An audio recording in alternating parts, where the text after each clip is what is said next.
Jodong Suba e kaunti ma Migori okwayo kwe e kinde limbe mar jatend piny William Ruto e kaunti ma Migori, limbe machakore odiochieng' ma kinya. Jodong Suba ma otelnegi kod ker mar Jodong Suba e kaunti ma Migori, Japheth Riogo wacho ni gimora kod limbe Ruto kendo gihera mondo oganda e kaunti ma Migori orwak jatend piny Kenya kod kwe.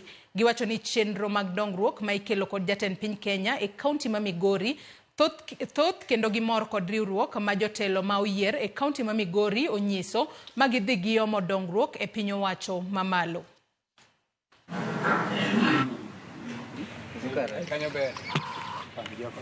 Weuru weche mantie mag pogruok mag siasa ketu kando, biuru mondo warwak rais. En dongruok mobiro ni Migori kaunti mangima. Pok na neno nyaka ne an gi higni mang'eny nyaka chakre wa e lwet wagunda.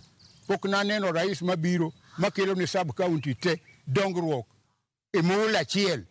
Omiyo an kaka ker mar Jo-Suba en morna kende na awako Jo-Suba te mochakogo Suba East ma en Suna East mirito gi Nur Yunet Mohamed, gi Suba West ma en Suna West mirito gi Francis Peter Masara.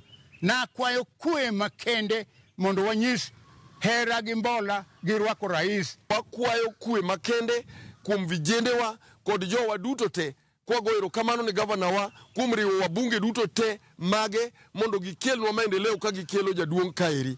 Wan nyuma mar jaduong' Ruto kendo wakone ni mwaka 27 mabire kura manyien wabiro gone kura kamiendi ya kawino. Ta nyithindwa ma jo youth be wakwayo ni kik ti kodwa yo marach, wadwaro kwe makende. Kiny urwak wendwa gi sironyo gi nyasi.